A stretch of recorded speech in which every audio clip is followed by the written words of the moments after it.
સૌથી મહત્વના સમાચાર ચૂંટણી બાદ સામે આવ્યા છે। નિલેશ કુંભાણીના કોંગ્રેસ પર ગંભીર આરોપ। કોંગ્રેસે મારી સાથે ગદ્દારી કરી છે તેવું કુંભાણીએ જણાવ્યું છે। 2017માં પણ મને ટિકિટ આપવાનું કહ્યું હતું। 2017માં ભાજપમાંથી આવેલાને ટિકિટ આપી હતી, ઉપરથી પૈસા મળી ગયો તે બીજાને ટિકિટ આપી।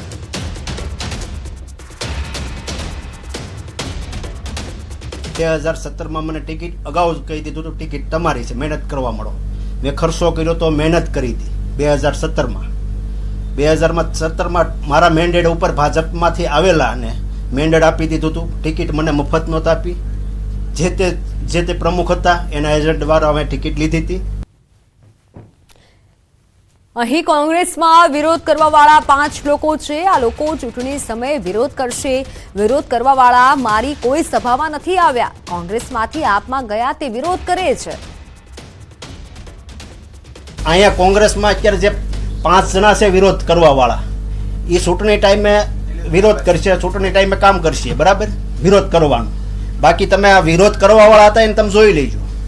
મારી કોઈ સભામાં આવ્યા હતા, મારી રેલીમાં આવ્યા હતા, મારી સભામાં કામ કરતા હતા, ડોર ટુ ડોર જતો તો એમાં કોઈ કામ કરતા હતા। એ કામ નહોત કરતા। અમુક કોંગ્રેસમાંથી રાજીનામું દઈને આપમાં વહી ગયા હતા, એ અત્યારે વિરોધ કરવા નીકળે છે। ગદ્દારી એને ગદ્દારી કરી હતી। આમ આદમી પાર્ટીમાં ટિકિટ નહોતી આપી, ત્યારે કોંગ્રેસમાં ટિકિટ લેવા માટે, કોંગ્રેસમાં ભળવા માટે વિરોધ।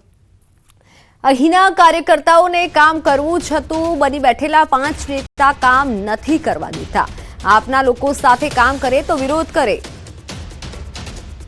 વોર્ડ પ્રમુખ કામ કરે ને બીજા પાસે કામ કરાવડે કામ કરે ને, અહીંના કાર્યકર્તાઓને કામ કરવું હતું, પણ અહીંના બની બેઠેલા 5 નેતાઓ છે એને કામ કરવું નથી ને કામ કરવા દેવું નથી। ધોરણ 10નું રેકોર્ડ બ્રેક 82.56% પરિણામ જાહેર થયું છે। ધોરણ 10નું છેલ્લા 5 વર્ષમાં રેકોર્ડ બ્રેક રિઝલ્ટ આવ્યું છે। એટલે વર્ષ 2023 કરતા 17.94% પરિણામ વધ્યું છે। ગત વર્ષ એટલે કે 2023 કરતા છોકરાઓ કરતા છોકરીઓએ આ વખતે બાજી મારી છે। સૌથી વધુ પરિણામ ગાંધીનગર જિલ્લાનું આવ્યું છે। ગાંધીનગર જિલ્લાનું પરિણામ 17.94% આવ્યું છે અને સૌથી ઓછું પરિણામ આવ્યું છે પંચમહાલનું। આ સાથે સૌથી વધુ ગાંધીનગર જિલ્લાનું 87.22% પરિણામ આવ્યું છે। ધોરણ 10નું પરિણામ ગુજરાત બોર્ડની વેબસાઇટ પર જઈ અને જોઈ શકાશે। ગુજરાત બોર્ડની GSEB.org વેબસાઇટ પર પરિણામ વિદ્યાર્થીઓ જોઈ શકશે। વોટ્સએપના માધ્યમથી પણ વિદ્યાર્થીઓ પરિણામ જોઈ શકશે। માર્ચ 2024માં બોર્ડની પરીક્ષા લેવાઈ હતી। 9 લાખથી વધુ વિદ્યાર્થીઓએ પરીક્ષા આપી હતી।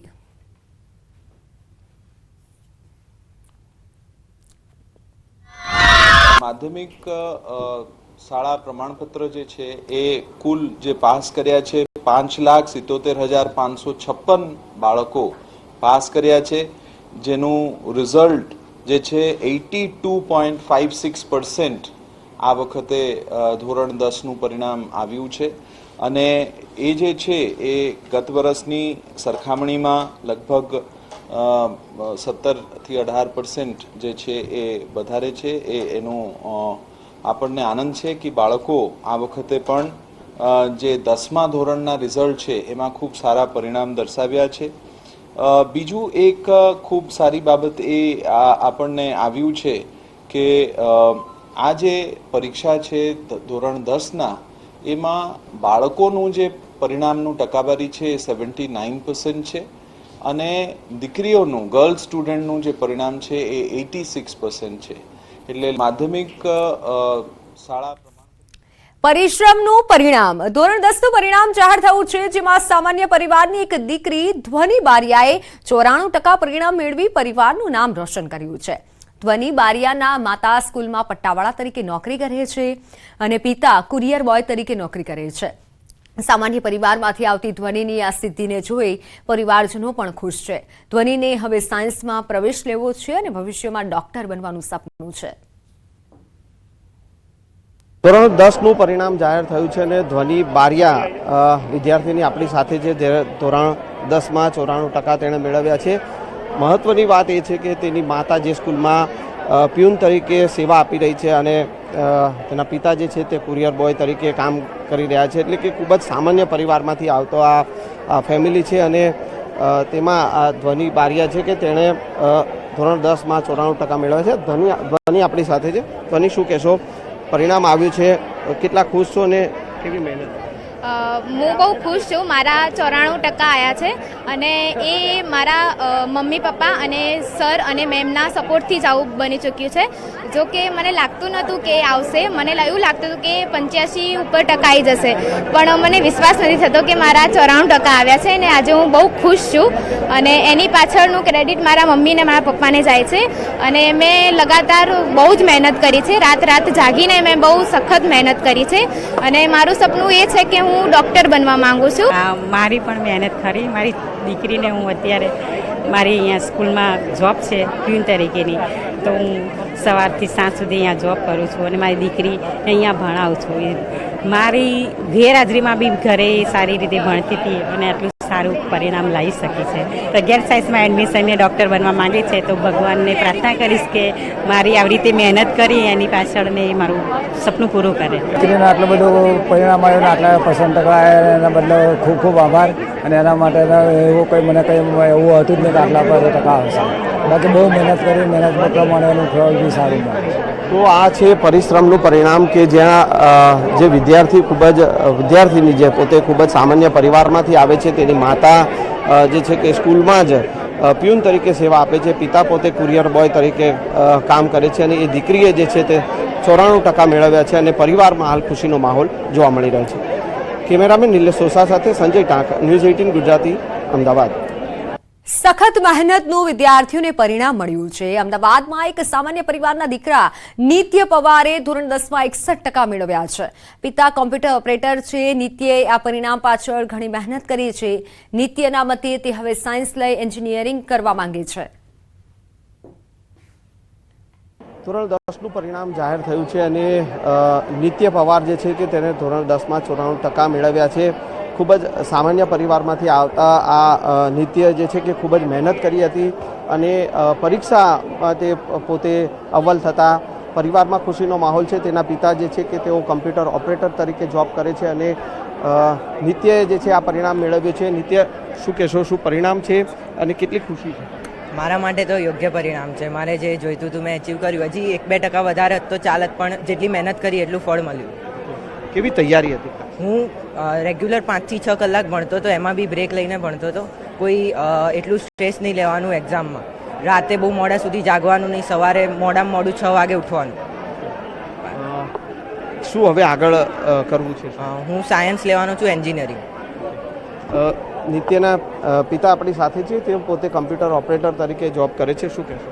હું શાળામાં છેલ્લા 10 વર્ષથી જોબ કરું છું. અહીંયા જે છોકરાઓને 9મા ધોરણ પછી વેકેશન પડે છે ત્યારથી જે તૈયારીઓ કરાવવામાં આવે છે અને સખત હાર્ડ મહેનત અને વારંવાર રીટેસ્ટ અને જે વારંવાર પરીક્ષાઓ યોજવામાં આવે છે, જેનું આ ફળ છોકરાઓને મળે છે ને આ શાળાનું પરિણામ છે, તે માટે મારે બહુ ગર્વની વાત છે. અને જે ધાર્યા હતા તેનાથી વધારે % મળ્યા છે એને.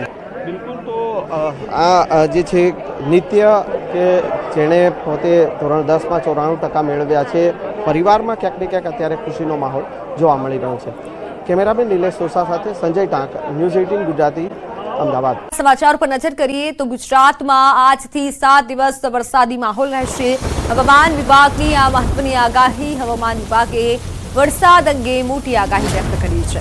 ગુજરાતની 3 બાજુ વરસાદી સિસ્ટમ સક્રિય થશે. ગુજરાતમાં 7 દિવસ સુધી હળવો વરસાદ થઈ શકે છે. સૌરાષ્ટ્રના ભાગોમાં 14, 15 અને 16 મે વરસાદ થશે. તો ઘણા વિસ્તારોમાં સામાન્ય વરસાદ રહી શકે છે. 12 થી 15 મે સુધી ઠંડા પવનો પણ ફૂંકાઈ શકે છે. ગુજરાતમાં કાળઝાળ ગરમીમાં આંશિક રાહત મળી શકે છે.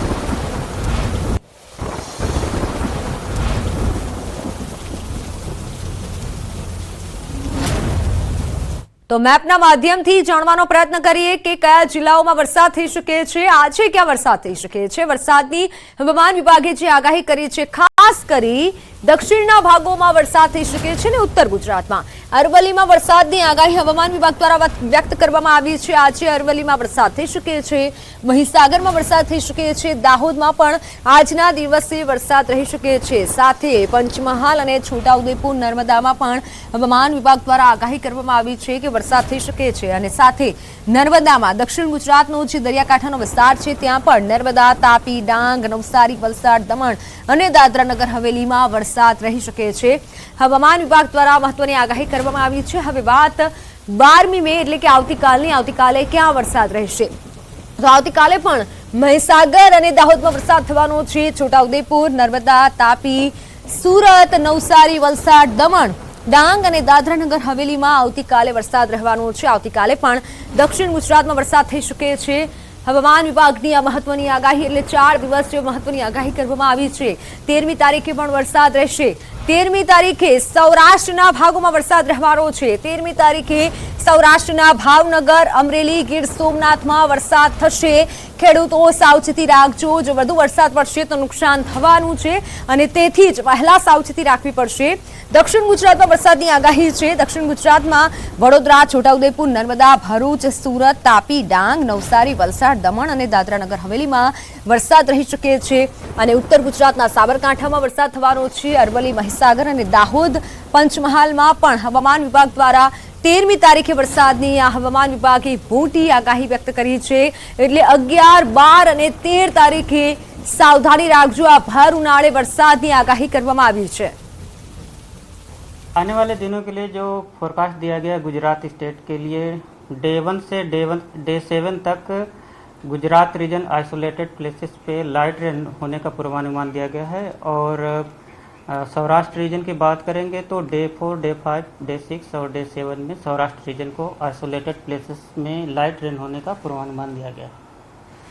और डे 1 की बात करेंगे, आज के लिए जो गुजरात रीजन के लिए रेनफॉल का पूर्वानुमान दिया गया है वो एक cyclonic circulation north east Arabian sea में बना है और उसका जो इफेक्ट है गुजरात कोस्ट के आसपास तक है, जिसके कारण गुजरात रीजन में लाइट रेन आइसोलेटेड प्लेसेस पे होगी। डे 2 के लिए जो जिले दिए गए हैं जहाँ पे गुजरात रीजन में लाइट रेन आइसोलेटेड प्लेसेस पे होगी वो डिस्ट्रिक्ट हैं